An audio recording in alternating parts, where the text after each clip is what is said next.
Hey there, Paper Crafters. We are here at CHA's Mega Show in Anaheim, California, January 2015, and we are at the Elizabeth Craft Designs booth. And as you can see, we're looking at some new products from Karen Burniston. And for those of you who've been around the paper crafting industry a long time, you'll be very familiar with that name. We're going to take a look at some of the projects and new products that she's got coming out, and then we're going to get a chance to see her demo them live.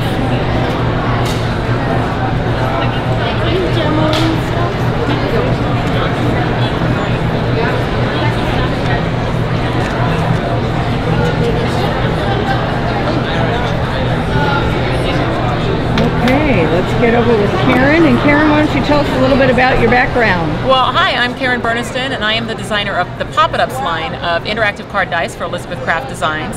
You may have guessed that I do have an engineering background. I like to call it my $80,000 paper crafting education.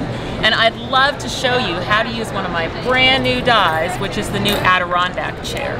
Okay, let me show you a card I was working on here to show you kind of how it all comes together with some of the other accessory dies that are available from Elizabeth Craft Designs in this release. But you'll see that's a fun card. It just opens and closes. All right, let me show you how easy it is to do. The secret of Pop-It-Ups dies is that they have these little alignment nubs on the sides of the dies, and that allows you to line up your pop-up in the fold of any size card anywhere along the fold. So you get to make all of your choices with Pop-It-Ups. Okay, so I've taken here a card. It really doesn't matter what size card. Like I said, you're making your own choices. And I'm going to take those alignment nubs and I'm going to line them right up over the fold of that card. Okay, any die cutting machine that you like to use will work with a wafer thin die. Just use the proper sandwich for whatever your machine is. Now you could tape that down with some temporary tape, or you could use a magnetic platform, and it helps if it's all the way on the plate there. Hang on. Okay, now I gotta find my other plates. Karen not prepared for the demo. Here we go.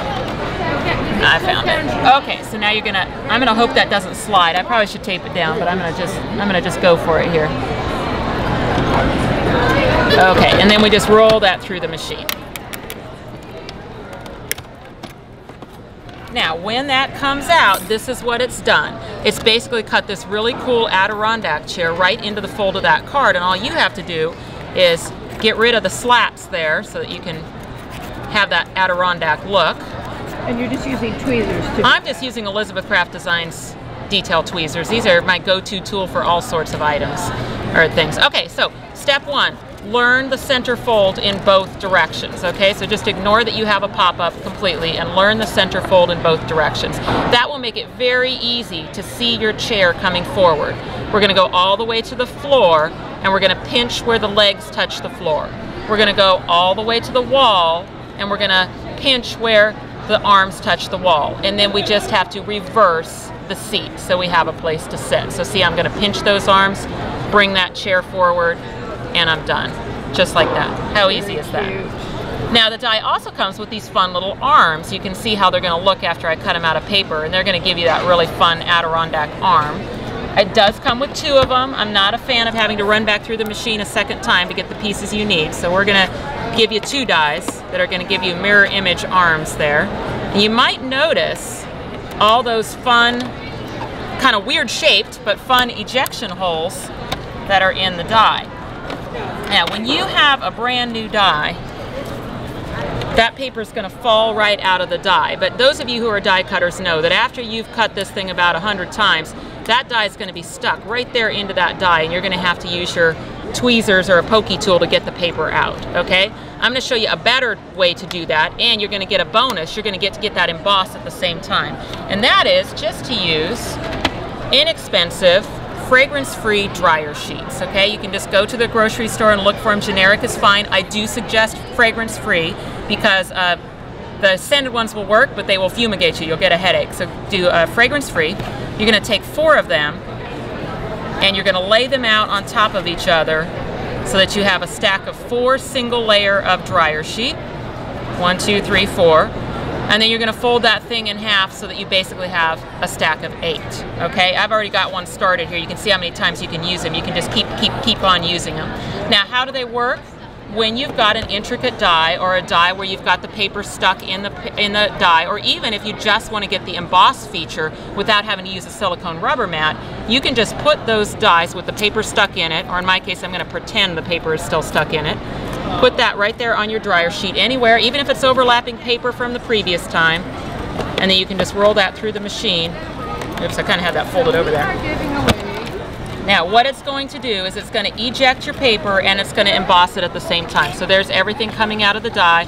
I'm just going to peel that arm up and you can see that little wood grain that got embossed on it in that process. Okay, now this was a pretty solid die. I could have just poked it out. But where you're really going to see the benefit of that trick is when you're doing a very intricate die, like for instance this frame edge die. And I can see that my plate didn't go all the way to the end. I'm going to hit that end there again. Okay, this one's been used a lot, so you can see as soon as it comes out, most everything is still stuck in that die. Rather than taking my poke tool and making confetti all over my desk, taking all that time to do it, I'm going to just use my dryer sheets. I can put that anywhere, even if it overlaps the previous cut, it doesn't matter at all. Let's help if I go through this way. Here we go. Roll that back through my machine. Your intricate die is going to come out squeaky clean, ready for the next cut.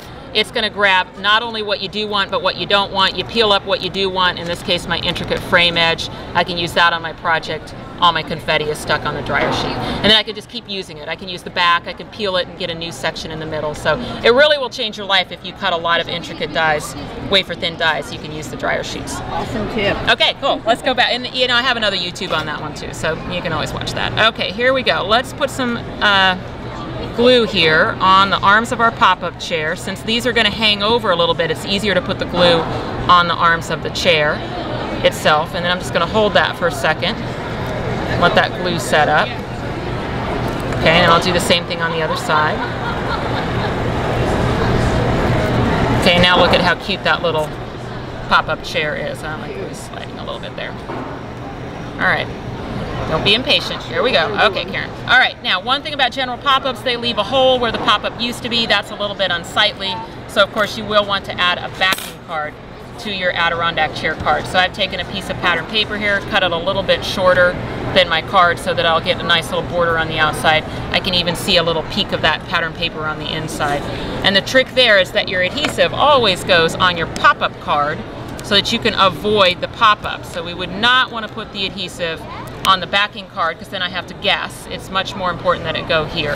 And I have to look and see how far up it's going to go. You know, I probably could put one line right here. Oops. Not if my tape runner doesn't cooperate. Here we go. Okay. So I always say one half and then the other. So you can see I've got my adhesive here. I'm just going to line that up in the fold in the fold, wiggle that right up the back wall. And now I've got, oh, I wasn't very straight. Imagine I did that straight. Okay. And then on this side, I will once again, add the adhesive around the pop-up itself. Let's see how far I can go with it. Back to here. Add a little bit right. Oh, come on, tape runner. Add a little bit right here. Fold that over the top. Okay, there's my little pop-up card, and that's ready for embellishing. Now I have a lot of beach-themed dies coming out in this release that would work great for that. I have the beach edges that includes the little waves. There's some sand and a little sand that has palm trees on it. That's one die. There's also the palm tree and the pail, and look at how cute the little pail handle is. It just slides over the pegs on the pail. And then there's Rocky the Crab. That's one of the new characters that fits wonderfully in the chair. I've cut one here for you so you can see how the characters work. The characters always come with a die that cuts a shadow layer and then a die that cuts a detail layer. And here's how the detail layer looks. And that way all the details of the character are knockouts so that you don't have a bunch of individual pieces to glue on. You just have one detail layer that goes over your shadow layer, and then those details come through from underneath. So you can imagine you can change the look of them by just changing the color of the detail and the shadow layer, and you'll get different combinations. So a fine glue is a really good idea. I'm using a bottle called a fine line bottle, and then I've filled it with Scotch Quick Dry adhesive. And we're going to just add some glue there. Get that right. Oh, I'm working black on black here. I better get in the air so I can see. You'll see it leaves a little shadow, so that will fit that just perfectly, but leave a little black around the outside. And then Rocky the Crab and all the characters, they always come with an eyeball set of die, so it's not one eyeball that you run twice, it's a set that does both eyeballs. And you can spin it around and get different expressions to Rocky depending on where you place that little cutout, but we'll just place it in the front there. And you can see it does leave a little shadow around the outside.